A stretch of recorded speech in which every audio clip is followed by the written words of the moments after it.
karagtason nga nagatumod sa terminolohiya nga Espanyol nga nagakahulugan nga bunit. Ang ila panguna nga palangabuhian amo ang pagpangisda. Ilog sing pagpamunit ang mga Tanzanueños nga mga tinuga mapinasinisahon nga nagahulat sang himpit nga tion para sa kauswagan sa pamaagi sang ila kapisan kag dedikasyon sa pagpadayon.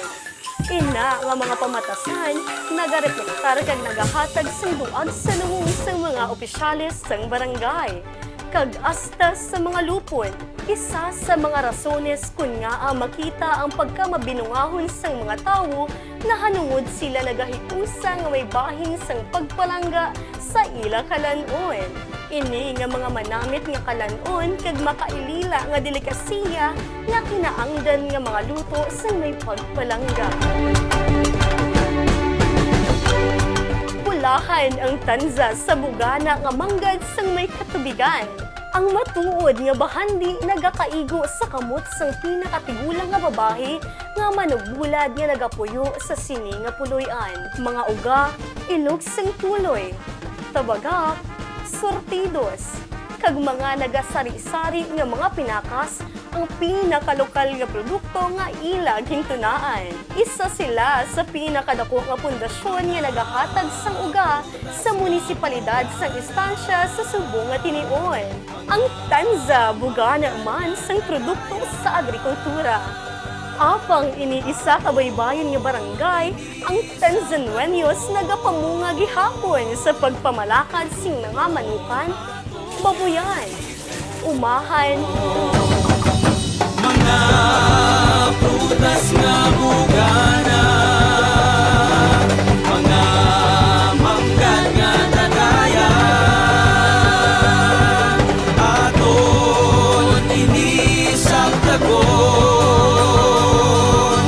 produktong aton itipon. Aton kinatibigan, aton nga parang napuyan daridon, mangisa kita.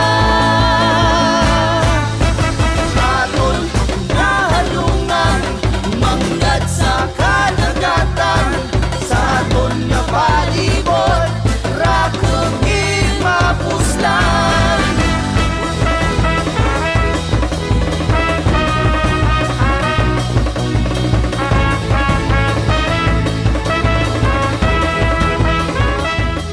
kag syempre, malimtan tabala ang dako nga bugal kag rason sang pagkakilanlan sang tanza. Hindi makasalumod ang 4 ka beach resorts nga nagahatag sang duga nga duag sa Laragway sang barangay. Nga patok na patok kag ginadugso sing mga istensyahanon.